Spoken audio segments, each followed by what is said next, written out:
નમસ્કાર, મારું નામ છે અમીષાબેન પુરુષોત્તમદાસ વીરપરા, ડેર પ્રાથમિક કન્યા શાળા પીએમ શ્રી ગુજરાત, તાલુકો પાટણ, જિલ્લો પાટણ.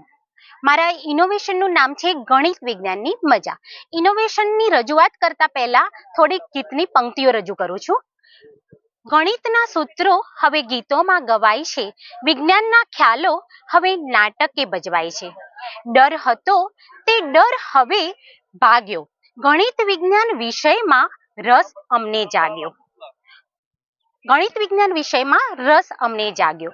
ગોખણ પટ્ટી ગઈ હવે સમજણનો સૂરજ ઉગ્યો. કંટાળો તો ક્યાંય ગયો, સફળતાનો રસ્તો પૂગ્યો. એનએમએમએસના મેરિટમાં હવે ગુંજે છે મારા બાળકોના નામ. ગણિત વિજ્ઞાન મજા ઇનોવેશનથી ચમક્યું છે મારું ડેર ગામ. હવે મારા ઇનોવેશનના વિષયની રજૂઆત કરતા પૂર્વે એક સરળ પ્રશ્ન પૂછવા માંગુ છું. શું ગણિત ખરેખર કંટાળાજનક છે? શું ગણિત ખરેખર મુશ્કેલ છે? શું વિજ્ઞાન ખરેખર ભયજનક છે? જો ગણિત અને વિજ્ઞાન ભયજનક અને મુશ્કેલ હોય તો બાળકો રમતમાં આટલો ઝડપી સ્કોર કેવી રીતે ગણી શકત?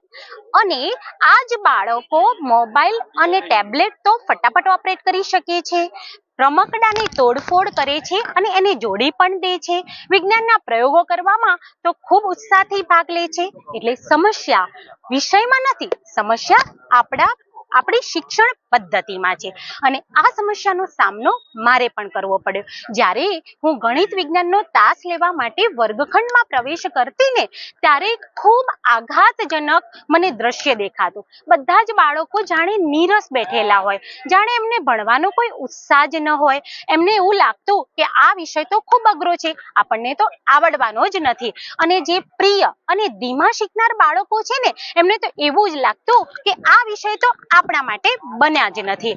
હું પણ પહેલા ચોક એન્ડ ટોક પદ્ધતિથી જ ગણિત વિજ્ઞાનના વિષયો ભણાવતી હતી, ઉદાહરણ ગણાવતી અને એવા ને એવા ઉદાહરણ બાળકોને ગણવા આપતી. ત્યારે વર્ગમાં 4-5 બાળકો તો એવા ઉદાહરણ ગણી શકતા હતા. બીજા બાળકો પણ કદાચ બીજા આજુબાજુના બાળકોને પૂછી અને મને એ દાખલા બતાવી જતા હતા.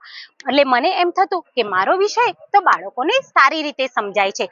પણ પછી જ્યારે યુનિટ ટેસ્ટ લઈએ ત્યારે એનું પરિણામ ખૂબ આઘાતજનક રહેતું.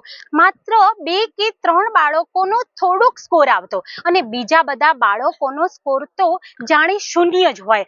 આ બાબતે મને ખૂબ ગંભીર બનાવી દીધી. મને એમ થયું કે આટલા દિલથી હું ગણિત ભણાવું છું તો મારા બાળકોમાં ઉગી કેમ નથી નીકળતું. અને આ સમસ્યાથી જન્મ થયો મારા ઇનોવેશનનો, ગણિત વિજ્ઞાનની મજા.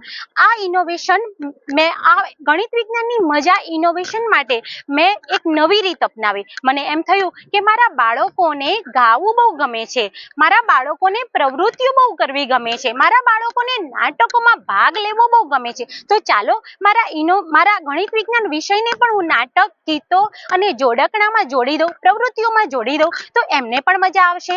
આથી મેં મારા ગણિત વિષયના સૂત્રો અને નિયમોને ગીતોમાં ઢાળી દીધા, વિજ્ઞાનના ખ્યાલોને નાટકોમાં ઢાળી દીધા. હવે મારા બાળકો ગણિતના સૂત્રોનું રટણ નથી કરતા, પણ ગાતા ગાતા સૂત્રો સમજે છે.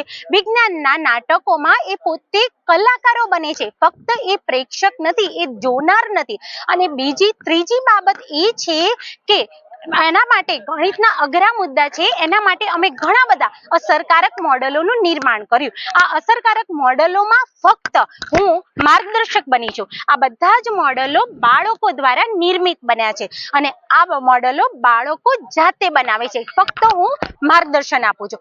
આ મોડેલોની વિશેષતા એ છે કે બાળકો આ મોડેલ જાતે બનાવે છે, એનું નિદર્શન પણ કરે છે અને એના લગતા પ્રશ્નો પણ પૂછે છે અને એના જવાબ શોધવાની પ્રક્રિયા પણ બાળકો કરે છે. એટલે કે એનઈપી 2020 મુજબ મારું ઇનોવેશન એ હવે એન્જોય એટલે learning with joyful, learning with art એટલે આર્ટ સંકલિત શિક્ષણ બન્યું છે, જોયફુલ આનંદદાયક શિક્ષણ બન્યું છે અને પ્રવૃત્તિઓ આધારિત શિક્ષણ બન્યું છે. અને આ ઇનોવેશનથી અમને ખૂબ ફાયદો થયો છે.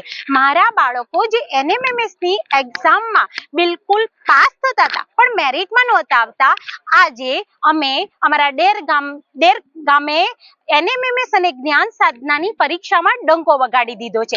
એટલે અમારા બાળકો હવે સારા એવા મેરિટ સાથે સ્કોલરશિપ મેળવતા થયા છે. અને બીજા મહત્વના ફાયદા એ થયા છે કે બાળકો પ્રશ્નો પૂછતા થયા છે, બાળકોનો આત્મવિશ્વાસ બિલ્ડ થઈ ગયો છે. Thank you.